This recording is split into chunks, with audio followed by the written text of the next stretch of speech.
I wanted to get your professional opinion for the committee here, just how hard it is and challenging to defend South Korea with the location of Seoul and the number of artillery that North Korea has. Could you just go into a little detail, just the challenges that we're going to face if Kim Jong-un becomes aggressive? Yeah, it's a very dramatic challenge. So Seoul is, I believe, the most densely populated city on the planet. 25 million people in a relatively small area. Within artillery range of the DMZ and the heights north of the DMZ, where Kim Jong-un has a vast array of rocket forces and artillery. Yes. So it does pose a significant challenge. That's an extraordinary hard challenge to counter. Right.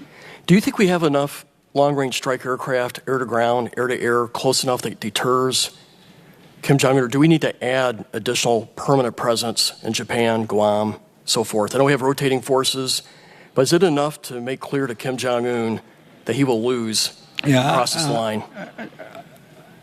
I believe that the military forces we have are sending the right signal to Kim Jong-un. So we routinely fly B-1 and B-52 flights. Just 2 days ago, we had an operation where we had a ship in the East Sea, Sea of Japan, and on the West Sea with the Koreans. The Japanese were involved, and we had a B-52 fly through there.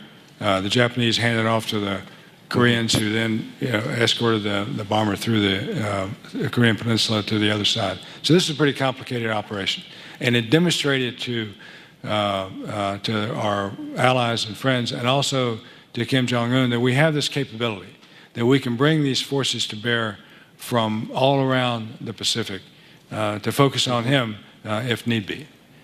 So I'm pleased with the array of forces that we have in terms of fight-tonight forces. But as I answered a previous question, I am concerned about follow-on forces and the means to get them there, all of which is affected by readiness, which is affected by the budget, and on and on.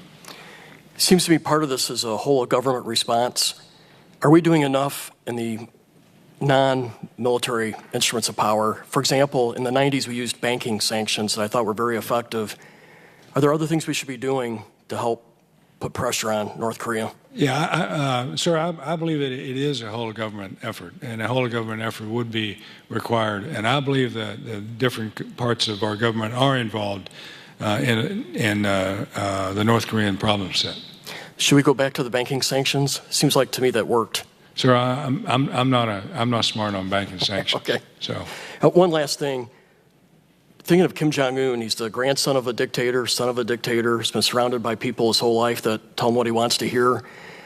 So we sort of question his rational decision-making on this. But how would you interpret his strategic objectives? What is he trying to pursue? What's his goals with his behavior? So I believe there's an element of respect that he's going after. I believe he wants to be considered a nuclear state, a nuclear capable state. I believe he seeks unification of the Korean Peninsula to his favor, and I believe that he seeks to have that dominance in that part of the world.